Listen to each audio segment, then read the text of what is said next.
ఇప్పుడు elderly people ఎక్కువ knee joint పెయిన్స్తో arthritis పెయిన్స్తో ఎక్కువ సఫర్ అవుతున్నారు. లాస్ట్లో సర్జరీ పడే స్టేజ్లో వస్తున్నారు మన దగ్గరికి.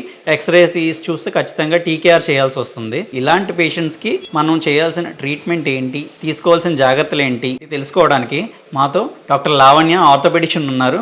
మేడంని అడిగి తెలుసుకుందాం. మేడం, ఈ మధ్య ఎక్కువ మంది ఎల్డర్లీ పేషెంట్స్ ఎక్కువ సఫర్ అవుతున్న కామన్ కంప్లైంట్స్ వచ్చేసి ఆర్థరైటిస్ ఒకటి, నీ జాయింట్ పెయిన్స్తో ఎక్కువ సఫర్ అవుతున్నారు. వాళ్ళు వచ్చే టైంకి ఆల్మోస్ట్ రీప్లేస్మెంట్ చేసుకోవాల్సిన పరిస్థితిలో వస్తున్నారు. సో ఇలాంటి పేషెంట్స్లో మనం ఎలాంటి జాగ్రత్తలు తీసుకోవాల్సి ఉంటుంది, తర్వాత వాళ్ళకి చేయాల్సిన ట్రీట్మెంట్ ఏంటి?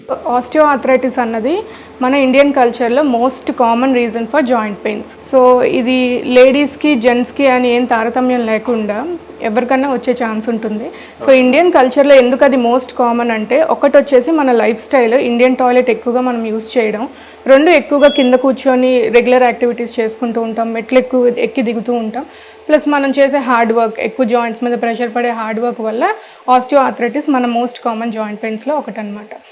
సో ఇందులో రెండు రకాలు ఉంటాయి sir, primary, secondary. So primary అన్నది ఏంటంటే యంగ్ పేషెంట్స్లో ఎక్కువ వస్తూ ఉంటుంది అనమాట, like rheumatoid arthritis, gouty arthritis, psoriatic arthritis అని, అంటే ప్రీ ఎగ్జిస్టింగ్గా ఏదో డిసీజ్ ఉండి ఆర్థరైటిస్ రావడం.